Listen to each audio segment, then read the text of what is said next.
Welcome to How It's Designed, Motorcycle Edition. We're discussing two different components in motorcycling. One experiences high stress, low cycles, while the other experiences the opposite. Let's check it out.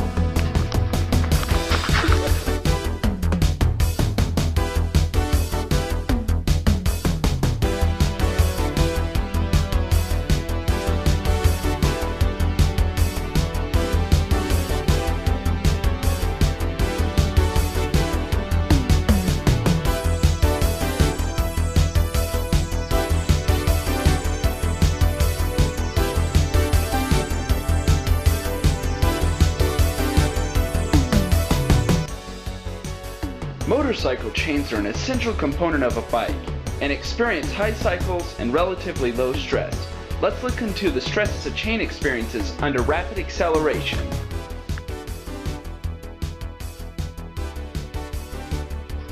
To find the stress that the chain goes through, we start by finding the force needed to accelerate the bike at 3.5 meters per second squared.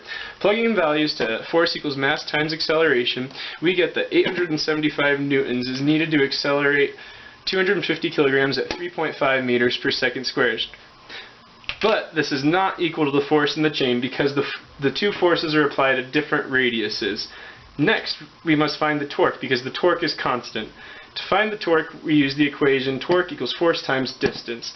So we use our force here, and we use our radius of the tire, which is roughly 0.53 meters or 21 inches. Or I guess half of 21 inches. Anyway, 875 times the diameter over 2 equals about 233.6 newton meters. And that will be the same as the torque experienced at the sprocket. So, from there we solve for the force at the sprocket and do the torque over the diameter of the sprocket. And that yields about 2.592 kilonewtons of force in the chain. From there we simply divide by the area of two links in the chain. Up here we have them illustrated. The reason that we divide by 2 times the area of the links is because there's one on either side of the sprocket. At any rate, we do the force in the chain divided by the area of 2 links to solve for 86.4 megapascals, which of a material like AISI 4130 steel is about 1/5 of the yield stress, yielding a safety factor of about 5. And this is also a conservative estimate because 3.5 meters per second squared is a pretty big acceleration. And also this is a pretty small area value. Anyway, that is motorcycle chains. Oh.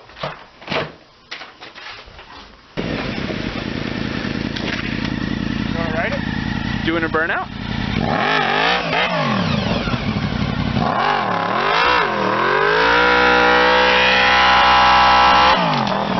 Chains experience what is known as high cycle, low stress loading.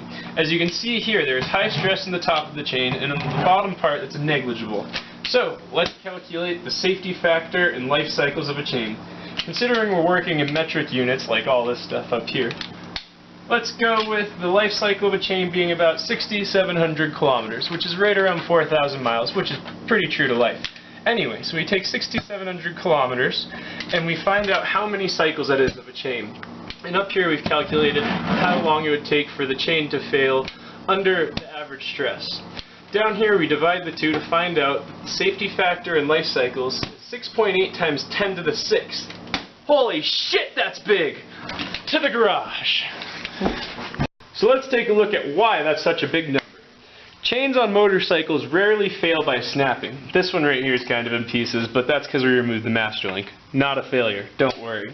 The reason that that safety factor is so big is because chains have what's known as an adjustment spectrum. On this bike, you can see right here, this bolt is unscrewed in order to tension the chain as it stretches. And you have to do this, I don't know, say maybe every 200 or 300 miles, which sounds kind of like a pain, and it kind of is. Anyway, after this adjustment spectrum is surpassed, that's when the chain becomes useless, which is well below its number of life cycles to failure. That's why that number is so big. The adjustment spectrum, not because of material failure. Riding motorcycles is an activity that's considered quite dangerous, so to stay safe, you're gonna want one of these. A helmet is one of the most important pieces of motorcycle equipment you can own. It would be considered a high-stress, low-cycle piece of safety equipment. Now, we'll dive into the materials and their properties for motorcycle helmets. The motorcycle helmet was created after the death of Lawrence of Arabia. He suffered major head trauma, inspiring engineers to create a helmet to protect riders. With modern technology and materials, motorcycle helmets have reduced the risk of head injury by about 70% and death by about 42%. The modern helmet is now made primarily from two components. The first is the outer shell, which is made of polycarbonate. This material has an extremely high impact strength, withstanding 850 joules per meter. That's nearly 15 times more than a majority of other plastics. The outer shell is injected molded and serves two purposes. First, to prevent penetration of the helmet by a pointed object, and second, to provide structure to the inner lining so it does not disintegrate upon impact with pavement. The inner lining is made of expanded polystyrene. The density of the foam varies throughout the helmet for strategic shock resistance. Depending on the density of the foam, the compressive strength can vary from 15 psi to 55 psi. Most helmets are designed to withstand impacts of about 25 miles per hour, and once the helmet has been through a crash, the expanded polystyrene will be crushed and compromised, meaning you'll have to get another helmet. Thanks for watching our video. Let's try it again.